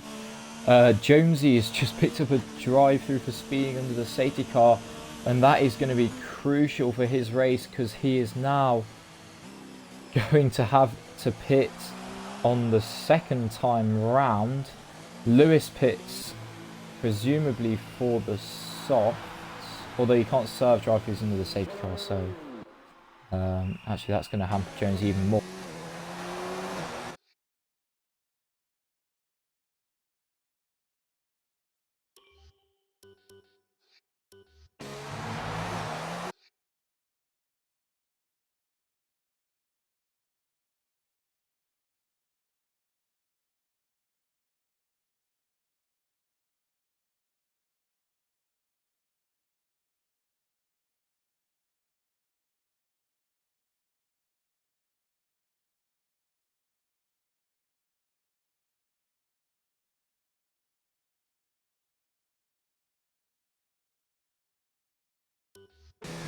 Back. Yeah, sorry, my controller just died.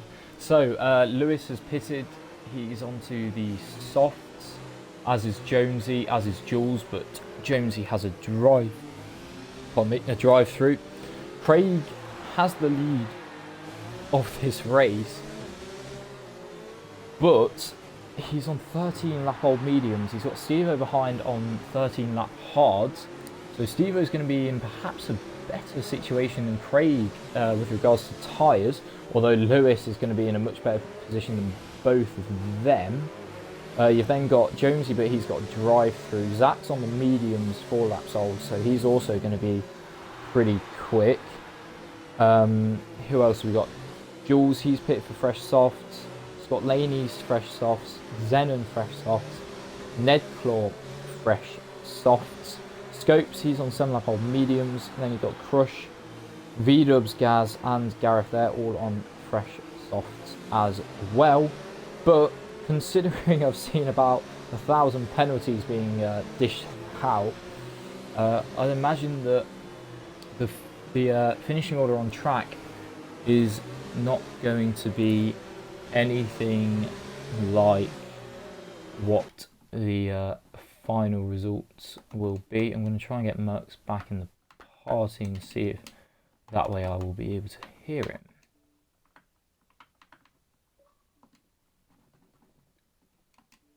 Hello? Yeah, there we go. Yeah, I don't quite get what's going on. But I can hear you now. This is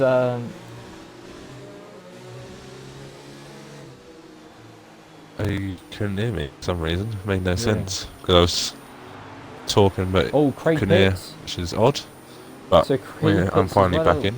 He should have pitted the lap before, really, but Craig is Oh, that just pitting. lagged on my screen. Oh. Steve-O now has the net race lead, and he is going, well, we're probably only going to get 3 or 4 laps of racing left, but he is on hards, whereas most of the guys around him are on fresh softs, so he's going to do well if he can keep them behind. We've lost 7 drivers from this race. It's been pretty chaotic thus far. And yeah, I mean, I'm struggling to sort of keep up with it. I mean, I know there's a lot of penalties that are going to be coming into play later on.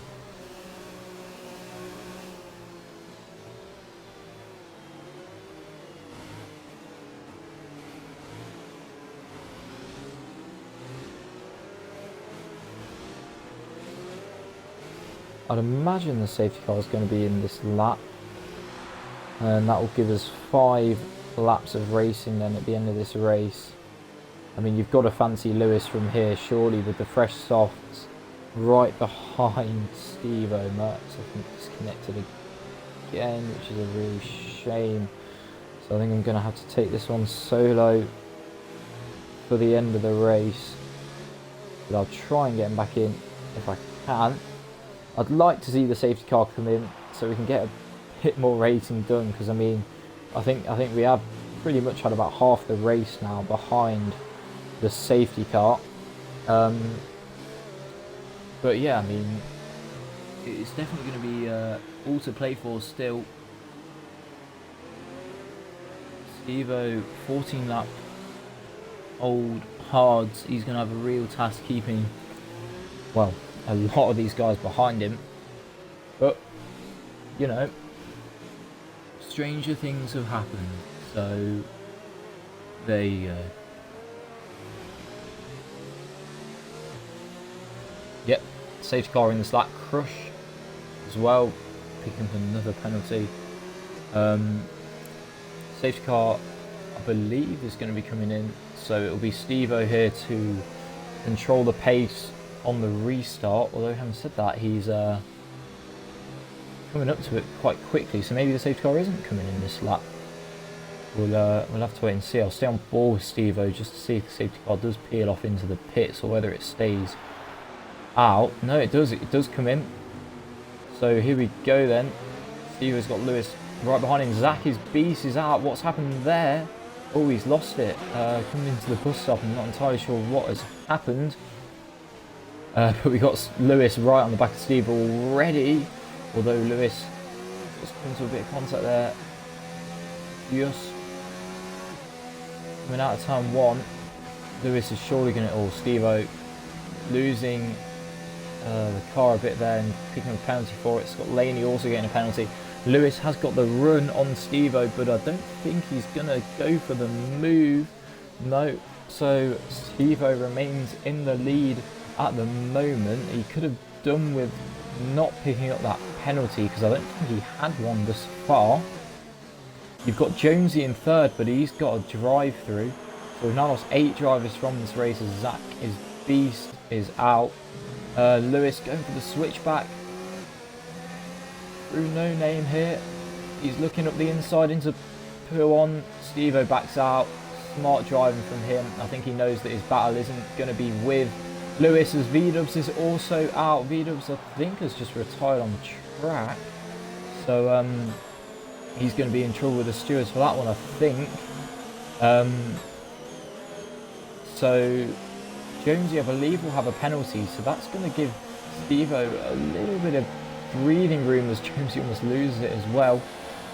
The field's relatively closer than that, although I'd imagine Lewis is just going to sort of drive off into the sunset here, although maybe not. Jonesy here, he's just got to be sensible, because he has got a drive through. He doesn't want to get caught up in you know, battling unnecessarily with any of the guys around him, as Steve-O nearly loses it coming out of the bus stop. And it's all getting a bit frantic here, as Jules and Zenon are also joining in with this fight. Jules having a look up the inside, but he doesn't quite get it. Jonesy's going to have the run on Steve-O, as Craig and Scopes are battling in the background. Oh, but Jonesy's lost it. He's lost it. Up, Radion, and he's out. Another casualty. That's 11 or 9 drivers, sorry, down now in this race. Yellow flags. Surprisingly no safety car. So Jonesy is also out. We've only got 10 runners left, so everyone is going to be scoring some sort of points here, as Scopes goes off again. There's only a few laps left in this race. Could we see Steve-O on the podium? I know a lot of people that would be happy with that, as Gareth and Scopes have had some sort of incident. Scopes is reversing for some reason, so I think he must be taking the blame for that one, as he's waiting up for Gareth. Jules is behind Steve-O here.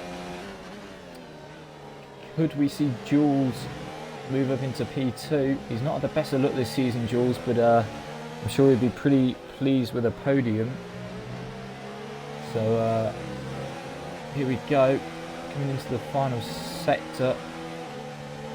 Oh, he's got him, surely. He's got a really good run, Jules, but he goes into the grass. Lewis is miles ahead now. He's got a 3.5 second lead. Jules is not going to be close enough here to go for a move on Steve-O, but he's got a lot of his battery left. Although, having said that, Steve-O is also on about 50% battery.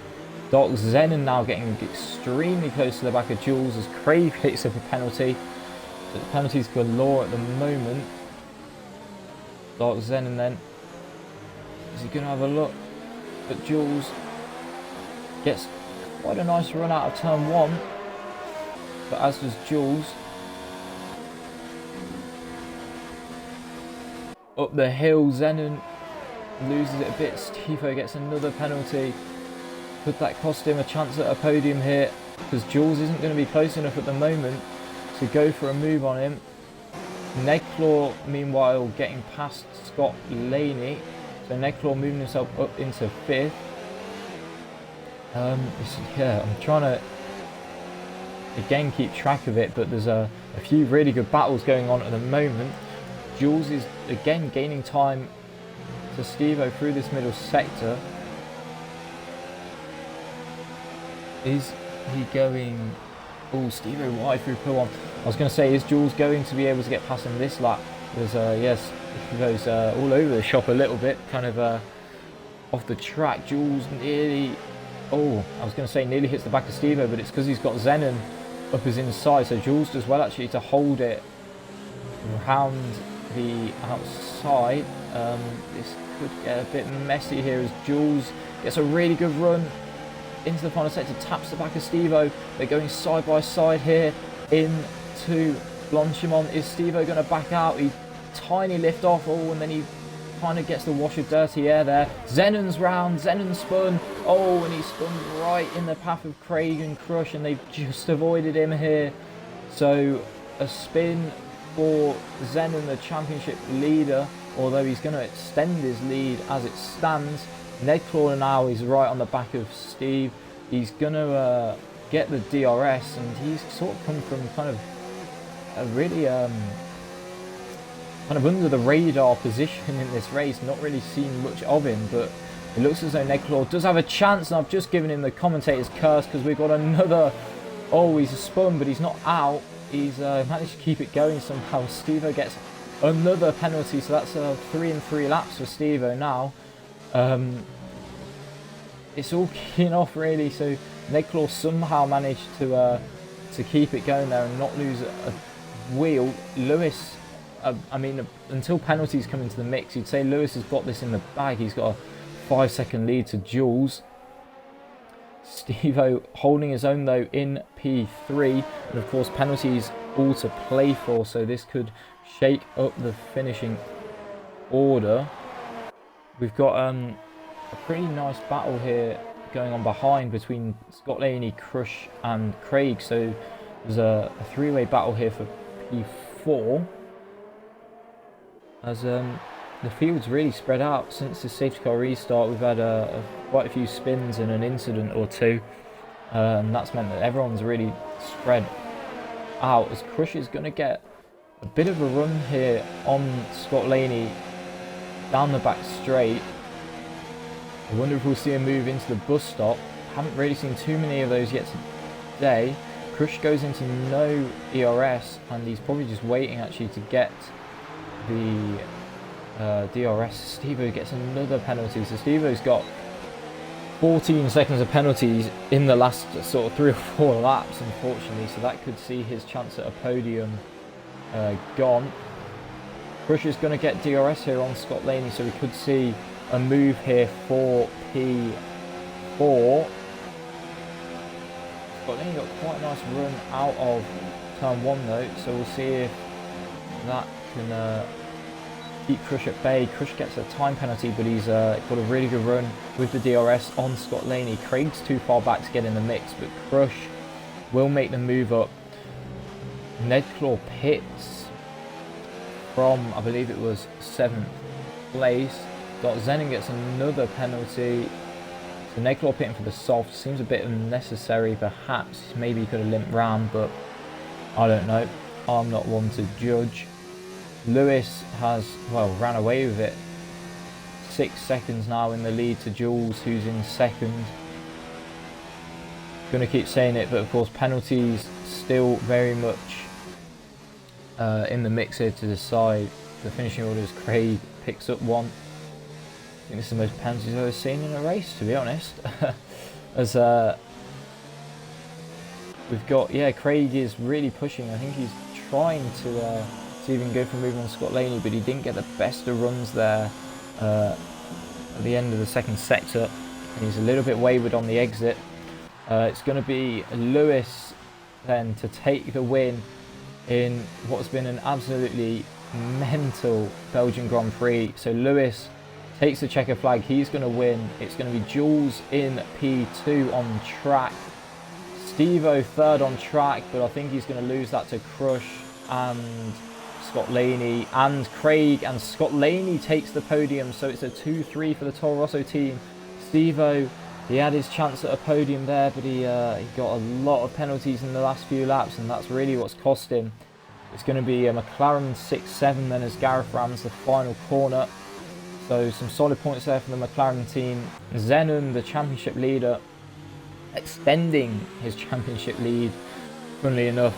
So that's going to be 4 points for him, although he's going to lose those 4 points to Scopes, who gets it on penalties. And then finally, Nedclaw, P10, 10 finishes in this race.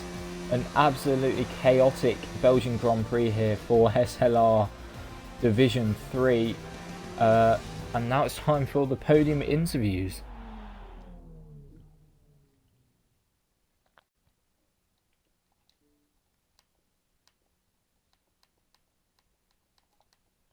Oh, I've just forgotten. Driver of the day. Yeah, driver of the day. Who have we got? If you can get your votes in quickly, because we haven't got a lot of time. So yeah, I'll just get the finishing order up. Lewis takes the win here from Jules, who didn't have a penalty as well, Jules. So he drove a pretty clean race there. Scott Laney third to make it a 2-3 for Toro Rosso. Fourth was Craig, up from 18th on the grid. So Jules, Scott Laney and Craig all up considerably from where they started. Fifth was Crush. He was hoping for a good result, and 10 points, not bad for him. Steve-O had a chance at a podium, but unfortunately picked up all his penalties in the last few laps there, and comes home in 6th. 7th is his teammate Gareth. He pitted 3 times, so he's first of the 3 stoppers, followed by Scopes in 8th. Started last and came home 8th, so good job from him. Dark Zenon 9th, and Nedclaw in 10th. And that is your 10 finishers here for the Belgian Grand Prix.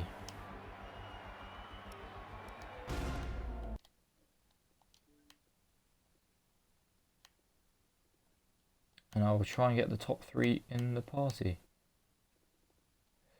Right, it's all messing up a little. Who do I need? Scott Laney, Jules and Lewis.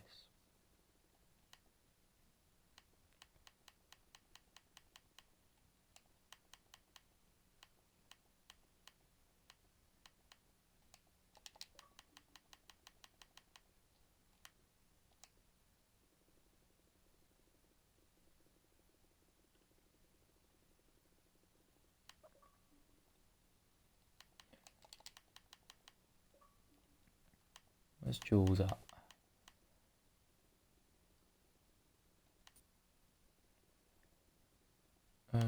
Oh, there he is. Let's see if Jules is on. Get in the party. Oh, and I need driver of the day. Who have we got? Oh, it looks like a fairly positive reception for driver of the day to well, both the Toro Rosso drivers. So it seems as though it's between you two at the moment. I think Scott's just edging it, but still, congratulations to Scott, our top Scott needs it. 3 here at Belgium. An absolutely mental race there, won by Lewis. We're going to start though with the third place driver being Scott Laney. So Scott, good drive from you, mate. Getting the P3 there on penalties. So just talk us through your race.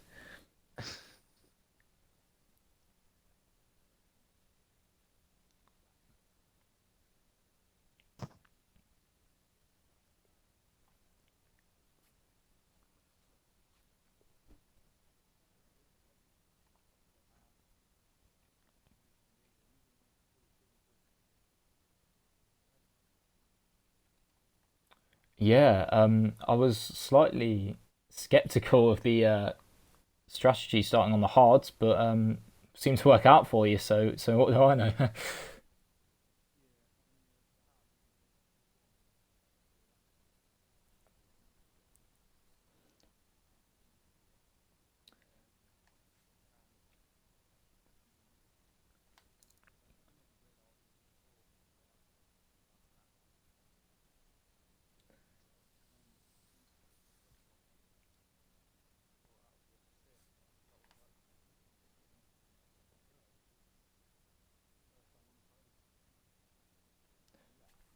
Yeah, good job, mate.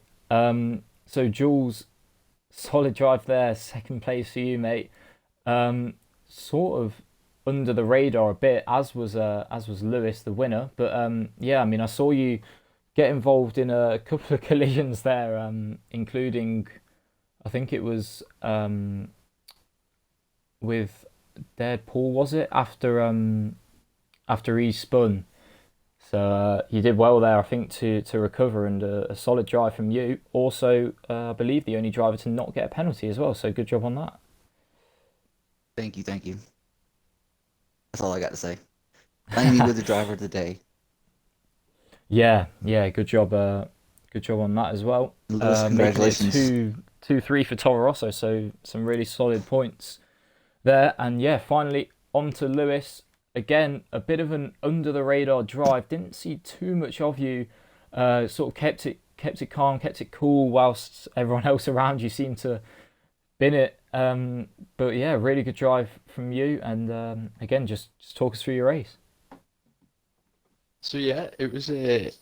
I will again. I didn't expect it at all. It it came by surprise, but yeah, it's the fact that I nearly missed out on Q3 and nearly got eliminated in Q2 to the changeable conditions to get into Q3 and to qualify P6. I was like, we'll take home some alright points, I guess. We just need to get through Eau Bruges without crashing. And yeah, before I know it, I was in second place and was chasing down Hicklin. Hicklin just lost it, and then the safety car came out and yeah, just pitted for the softs, and it was just go for a sprint towards the end. But yeah, it was a really good race. Yeah, really solid drive there. I mean, strategy kind of all went completely out the window with the amount of safety cars, but still, really good job, you three, and well, to all 10 of the finishers we had tonight. Just shows how challenging this track is. That only half the grid finished, but that is all we have time for tonight. As an absolutely chaotic Division 3 race here at the Belgian Grand Prix resulted in a win for Lewis with the two Toros